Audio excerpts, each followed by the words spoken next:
بسم اللہ الرحمن الرحیم۔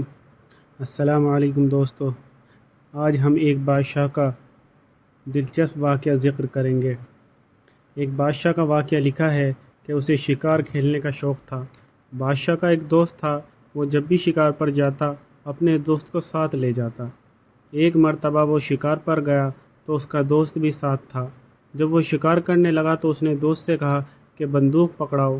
وہ جیسے ہی بندوق پکڑا رہا تھا، اس سے نہ جانے کیا چوک ہو گئی کہ بادشاہ کا انگوٹھا کٹ گیا۔ جب بادشاہ کا انگوٹھا کٹا تو اسے بہت غصہ آیا۔ اس کے دوست کی ایک عادت تھی کہ جب بھی کچھ ہوتا وہ کہتا کہ اس میں کوئی خیر ہوگی۔ چنانچہ جب بادشاہ کی انگلی کٹی تو اس نے کہا اس میں بھی کوئی خیر ہوگی۔ اس کے بعد بادشاہ کو اور غصہ آیا اور وہ آگ ببولا ہو گیا۔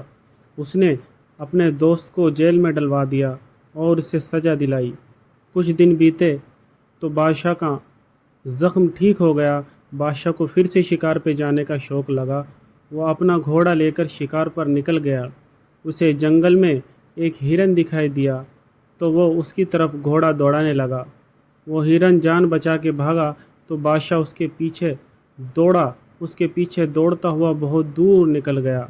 بادشاہ کو یہ دھیان نہ رہا کہ میں کتنا دور نکل گیا ہوں۔ وہ ایک ایسی جگہ چلا گیا جہاں کوئی بستی تھی۔ وہاں کے لوگ ہر سال ایک بندے کو بھیٹ چڑھاتے تھے۔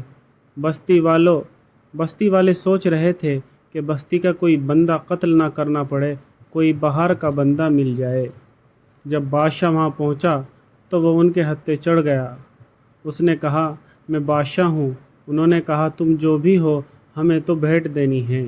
مگر جیسے ہی اسے قتل کرنے کے لیے بستی کے ذمہ داروں کے سامنے لایا گیا تو اس نے دیکھا کہ بادشاہ کا انگوٹھا کٹا ہوا ہے اور ان کے ہاں جو تندرست ہو، صحیح سلامت ہو، اسی کی بھیٹ دی جاتی تھی۔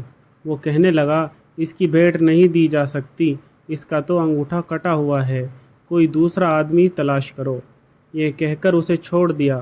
بادشاہ وہاں سے واپس گھر کی طرف لوٹا تو اسے اپنے دوست کی بات یاد آ گئی کہ جو ہوتا ہے خیر کے لیے ہوتا ہے۔ وہ واپس آیا اور اپنے دوست کو جیل سے نکالنے کا حکم دیا۔ جب وہ دوست بادشاہ کے پاس آیا تو بادشاہ نے اسے وہ قصہ سنایا اور کہا کہ تو نے صحیح کہا تھا کہ جو ہوتا ہے خیر کے لیے ہی ہوتا ہے، میں معافی چاہتا ہوں۔ تب وہ دوست بولا کہ میرا جیل میں جانا بھی خیر ہی تھا، کیونکہ اگر میں جیل میں نہ ہوتا تو آپ کے ساتھ ہوتا اور میں تو صحیح سلامت ہوں تو میری بھیٹ چڑھ جاتی۔ تو دوستو، اس واقعے سے ہم نے سیکھا کہ اللہ جو کرتا ہے خیر کے لیے ہی کرتا ہے۔